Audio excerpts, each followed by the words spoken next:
আমার প্ল্যান হলো 3 বছরের জন্য, এবং 3 বছর আমাকে চ্যাম্পিয়ন হতেই হবে। বিপিএল এর পর এবার সিলেট গ্রাউন্ডে বাংলাদেশ দলের ম্যাচও আনছেন অর্থমন্ত্রী। স্যার, আপনি বলছেন যে সিলেটে আরো ইন্টারন্যাশনাল ম্যাচ হবে। মাঠে ঢাকা ডায়নামাইটসকে 9 উইকেটে বিধ্বস্ত করার পর আত্মবিশ্বাসটাই দ্বিগুণ হয়ে গেছে সিলেট সিক্সার্সের পেছনের কারিগর অর্থমন্ত্রী আবুল মাল আব্দুল মুহিতের। আমার প্ল্যান হলো 3 বছরের জন্য, এবং 3 বছর আমাকে চ্যাম্পিয়ন হতেই হবে। বিপিএল এর পর এবার সিলেট গ্রাউন্ডে বাংলাদেশ দলের ম্যাচও আনছেন অর্থমন্ত্রী। স্যার, আপনি বলছেন যে সিলেটে আরো ইন্টারন্যাশনাল ম্যাচ হবে। অচিরেই সিলেটের অচিরেই হবে। একটু বলবেন স্যার কোন সিরিজে? এই যে আরো নেক্সট হচ্ছে কি জানি তাদের আসছে স্যার, এরপর জিম্বাবুয়ে আসবে। হ্যাঁ, ওরা হবে। এবং আমি সিলেটের জায়গাও বাড়াচ্ছি, ওইদিকে দোতলা করব। স্যার, তাহলে শ্রীলঙ্কা সিরিজে সিলেট ম্যাচ পাচ্ছে? আমার মনে হয় পাচ্ছে।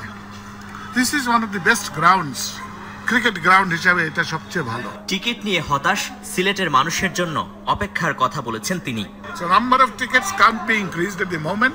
আমি আগামী বছরে আশা করি, বিকজ আরেকটা দোতলা করছি ওদিকে। অর্থমন্ত্রীর মতো সিলেটের বিপিএল আয়োজন মুগ্ধ করেছে ক্রিকেট বোর্ড প্রেসিডেন্টকেও।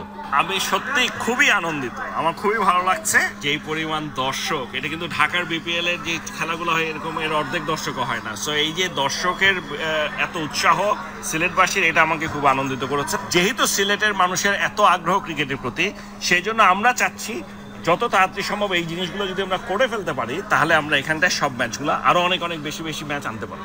চলতি বিপিএল এ আরো 6টি ম্যাচ হবে সিলেট ইন্টারন্যাশনাল ক্রিকেট স্টেডিয়ামে। Arif Chowdhury, channel I, Sylhet.